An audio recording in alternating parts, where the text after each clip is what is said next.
میں ان میں ملتا ہوں.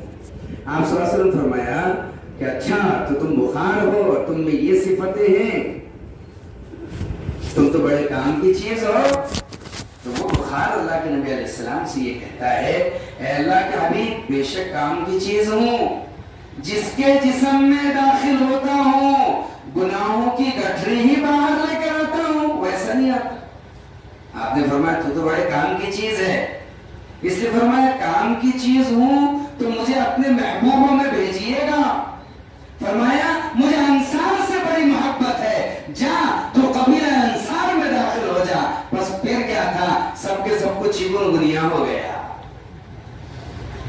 ایسی آتی ہے بلا اور ایسی آتی ہے وبا, سمجھے, ایسی آتی ہے بلا اور ایسی آتی ہے وبا. آپ سب نے فرمایا اے سونے والوں, رات میں اپنے چراغوں کو بجھاؤ اور اپنے برتنوں کو ڈھانپو. رات میں بلاؤں کے نزول کا زمانہ ہوتا ہے, اگر تمہارا پانی کھلا رہے کیا پتا اللہ کی طرف سے کون سی بلا اس میں پاس کر جائے. سنیں گا جی. کمزور ایمان والوں کے لیے اللہ کے نبی کا ٹریک الگ ہے, مضبوط ایمان والوں کے لیے اللہ کے نبی کا ٹریک الگ ہے. اگر کوئی کورونا کے زمانے میں یا پھر پیشنٹس کا آپریشن کرنے کے زمانے میں یا دوا گولی دینے کے زمانے میں اگر وہ اسپرے استعمال کرتا ہو ہاتھ کی صفائی کے لیے, کیا کہتے ہیں اس کو, سینیٹائزر, یہ نام تو بھولے گی نہیں لوگ, وہ استعمال کرتا ہے تو یہ نہیں کہا جائے گا کیا ڈر رہا ہے. اگر کوئی وہ خود لگاتا ہے, اگر ماسک لگاتا ہے, یہ نہیں کہا جائے گا کہ یہ جناب یہ کیا بات ہوئی.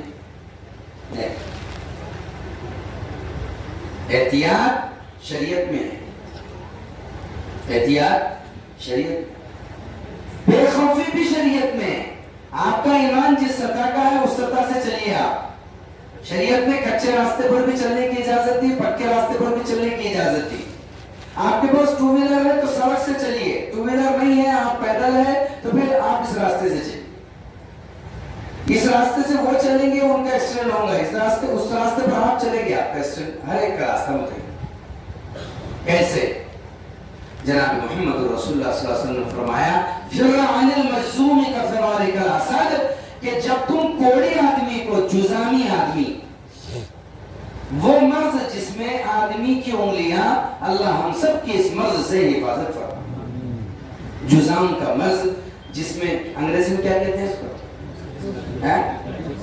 لیپرسٹ, تو جس میں جو ہے آدمی کی انگلیاں جھڑ جھڑ کر کے گرتی ہے اور آدمی کے گوشت میں بلاسٹ جیسے ہوتے رہتے ہیں اور غبارے جیسے پھٹتے رہتے ہیں, خون بہتا رہتا ہے. اللہ ہم سب کی اس مرض سے حفاظت فرما. ٹوٹتی بھی ہے, سوکھتی بھی ہے. مستدرک حاکم کی حدیث ہے, جناب محمد رسول اللہ صلی اللہ علیہ وسلم فرمایا اے ایمان والو, ہر انسان کے دماغ میں ایک جذام کی رگ ہے. سرور انبیاء کا فرمان ہے. ہمیں اسکین کرنے کے لیے, اگر کسی چیز کا اسکین کرنا ہے تو اس اسکین کے لیے ہمیں ایم آر آئی کی ضرورت پڑتی ہے, سونوگرافی کی ضرورت پڑتی ہے, وغیرہ وغیرہ. لیکن سرور انبیاء علیہ السلام کو جو اللہ نے آنکھ دی ہے, آپ نے اس کو دیکھا جس کو کسی نے نہیں.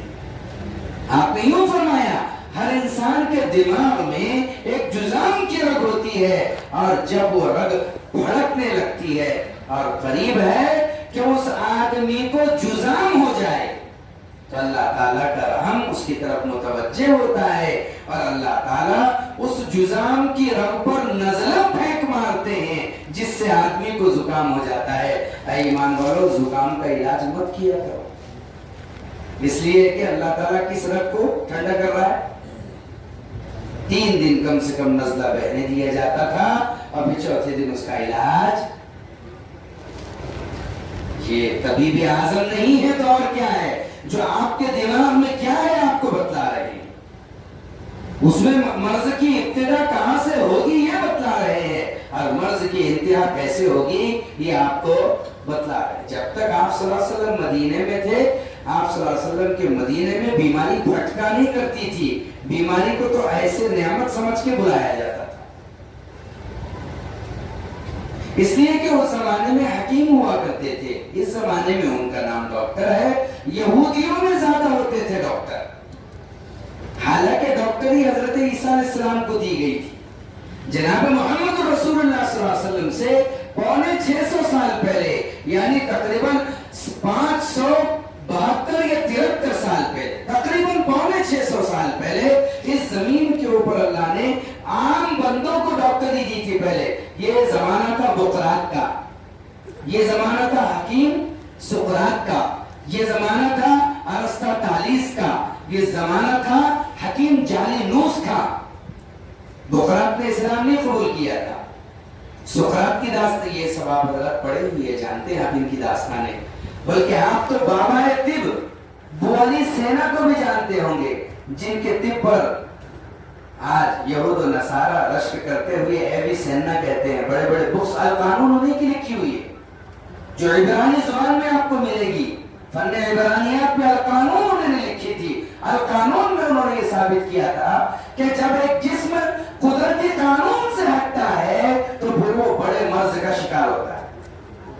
اس کی ایک چھوٹی سی مثال، ایک مرد اگر جائز طریقے سے اپنی بیوی سے ملاقات کرتا ہے، اسے نعوذ باللہ کوئی ایڈز جیسی بیماری کبھی، اور اگر اپنی جائز حاجت کو غلط طریقے سے غلط جگہ پورا کرتا ہے تو وہی غلطی اس میں بیماری بن کر کے فلاں نام کے ساتھ، سمجھ گئے جی۔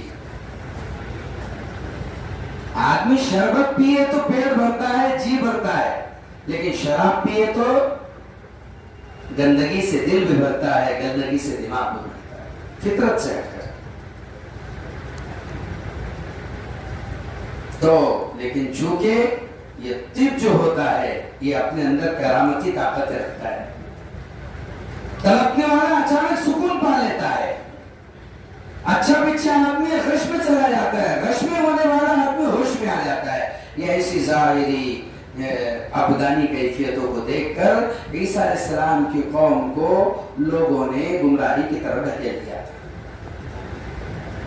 تو ڈاکٹری کرشمات کو دیکھ کر کے لوگ کچھ اور سمجھنے لگے تھے، اللہ تعالیٰ نے ان کی سمجھ کو توڑنے کے لیے دروازے نبوت وہاں کھولا تھا، اور عیسیٰ علیہ السلام چونکہ ہارمونز کی لڑائی تھی، موقع نہیں ہے سمجھانے کا، ورنہ میں آپ کو سمجھاتا تھا کہ عیسیٰ علیہ السلام کی آمد سے پہلے قوم ہارمونز کی لڑائی میں تھی کہ مرد کا مادہ عورت سے ملے گا تبھی بچہ پیدا ہوگا، ورنہ ادھر کا سورج ادھر سے تو نکل سکتا ہے، بغیر مرد اور عورت کے ٹکرائے ہوئے ان کے اسپرمز کے ٹکرائے بغیر ایسا نہیں ہو سکتا کہ اس دنیا میں اولاد پیدا ہو جائے۔ تو اللہ تعالیٰ نے ان کے گمان کو توڑنے کے لیے حضرت مریم علیہ السلام کا انتخاب کیا تھا۔ عیسیٰ علیہ السلام کا زمانہ عام زمانہ نہیں تھا، وہ طب کی جنگ تھی نبوت کے ساتھ۔ کس کی جنگ تھی؟ بولیے نا، آج بھی پوری دنیا کے اندر عیسائی مشزی جو لوگوں کو قریب کرتی ہے وہ کون سا مشن چلاتی ہے؟ بولیے، نہیں بولتے، بولیے نا، کون سا مشن چلاتے ہیں؟ وہ جزامی مریضوں کی سیوا کرتے ہیں۔ آپ کا ملک مدر ٹریسا سے ہلا ہے، آپ نے مدر ٹریسا کو پڑھا ہوگا، بہت غور سے پڑھا ہوگا، حقیقت کچھ اور، سچائی کچھ اور، آئینہ کچھ اور، داستان کچھ اور، طب کے ذریعے ماہر کرتے ہیں، بڑے بڑے دواخانے کھولتے ہیں، بڑے بڑے ہاسپٹلز کھولتے ہیں، اس لیے کہ مریض بیچارہ اسی کا ہو کر رہ جاتا ہے جو مرض میں اس کا سہارا بنتا ہے، مرض میں اس کا سہارا بنتا ہے۔ ہمارے کرج گاؤں کے قریب ایک گاؤں ہے جس کا نام ہے کوٹھارا، آپ سے بیزات نے سنا ہوگا، کوٹھارا ہے، وہاں پر عیسائی مشزی کا بہت بڑا اور قدیم اور پرانا دواخانہ ہے، ہمارے یہاں بھی بہت سارے ہیں۔ آپ بدنیرا چلے جائیے، رائٹ ہینڈ پر آپ کو ملے گا، آپ پنجاب کے قریب چلے جائیے، آپ کو رائٹ ہینڈ پر ملے گا، جگہ جگہ پر ملے گی مشزیوں کے دواخانے آپ کو۔ تو